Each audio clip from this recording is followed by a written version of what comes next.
খড় মাশরুম উৎপাদনের জন্য খড় সংগ্রহ করে রাখা হয়েছে।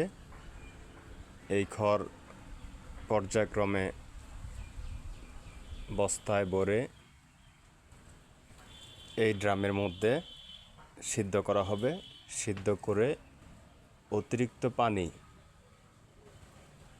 রোদ্রে শুকানোর মাধ্যমে নিষ্কাশন করা হবে। তারপর সেই মাশরুমটা পলি ব্যাগে ভরে 3 স্তরে এই যে সিদ্ধ হচ্ছে যে মাশরুম স্পনটা, এই স্পনটার যখন বিস্তার হবে তখন এই বীজটা পরবর্তীতে এই খড় মাশরুম যখন পলিতে ভরবে সিলিন্ডার আকারে 3 স্তরে এই বীজটা দিয়ে তারপর খড় মাশরুমের সিলিন্ডার প্রস্তুত করা হবে। তখন ওই সিলিন্ডার থেকে যে মাশরুমটা উৎপাদন হবে সেটাকে খড় মাশরুম বলে বিবেচিত হবে।